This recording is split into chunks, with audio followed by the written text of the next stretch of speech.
Hello students, आज का जो क्वेश्चन है हमारा वह है a body of mass 1 kg is placed at a distance of 2 metre from another body of mass 10 kg।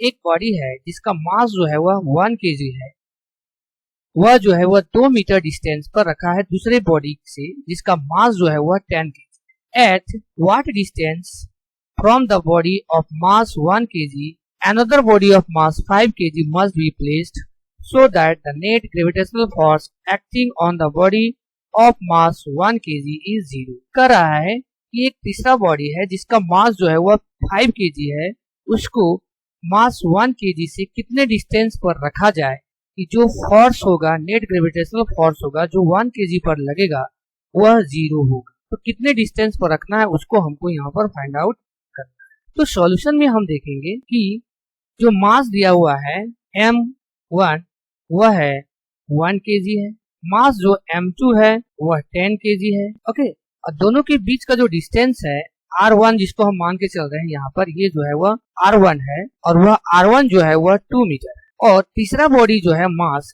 m3 जिसका मास जो है वह 5 kg। तो उस 5 kg को कितने डिस्टेंस पर हम रखेंगे 1 kg से, ये 1 kg पर जो नेट ग्रेविटेशनल फोर्स होगा उस केस में वहां पे 0 होगा।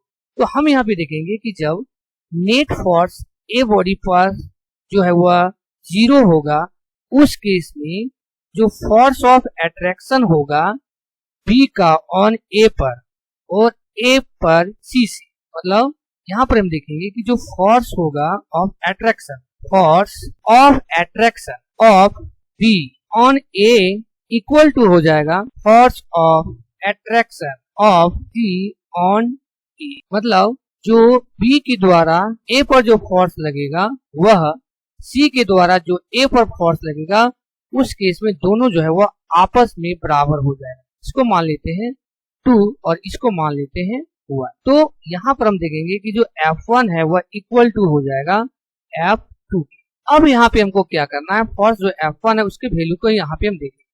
तो F1 जो लग रहा है वह लग रहा है वह हो जाएगा F इक्वल टू जी, जो F1 वो लग रहा है A और B के बीच में, तो G इक्वल टू हो जाएगा M, ये जो है 1 है और ये है मास M2 है, y में हो जाएगा R1 स्क्वायर और ये जो हो जाएगा वो हो जाएगा R2। इसको हमको यहाँ पे ध्यान में रखना है X। ओके, तो उस केस में जो है वो हमारा बराबर होगा, तो यहाँ पर हम निकाल देते हैं, ये हो गया मेरा F1 और जो F2 है जो ये दोनों के बीच में लग रहा है वह हो जाएगा G और ये हो जाएगा M1 और यहाँ पे जो फोर्स है मास है वह M है और इसके बीच का जो डिस्टेंस है उसको हम मान लेते हैं R2 स्क्वायर। अब दोनों बराबर है इसलिए हम यहाँ पे F1 F2 जो है बराबर है तो इक्वेटिंग कर दें, G M1 M2 by R square 1 G M1 M y में हो जाएगा R स्क्वायर 2। तो यहाँ पर हम देखेंगे कि दो जो है वह हमारा सेम हो जाएगा, ये कट जाएगा, ये भी कैंसिल हो जाएगा। यहाँ पे देख रहे हैं तो हमारे पास जो बच जाएगा वह बच जाएगा M2 by R square 1 equal to M by R square 2।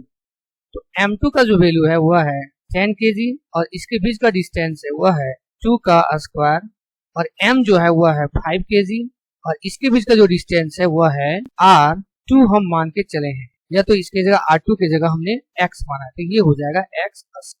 Okay, ये हो जाएगा 10 2 2 4 5 और ये हो जाएगा X का स्क्वायर। तो यहाँ पर हम देखेंगे जो वैल्यू हमारा आ जाएगा वो आ जाएगा 10x के स्क्वायर और ये हो जाएगा 5 4 जा 20, यहाँ पे हो जाएगा 2 कट जाएगा। तो आगे जो बच जा रहा है वह हो जा रहा है हमारा x स्क्वायर इक्वल टू 2, तो x इक्वल टू हो जाएगा √2, तो x इक्वल टू हो जाएगा हमारा ये जो है वह आंसर, तो मीटर जो हमारा जो है वह आंसर हो जाएगा इस क्वेश्चन। Okay, thank you.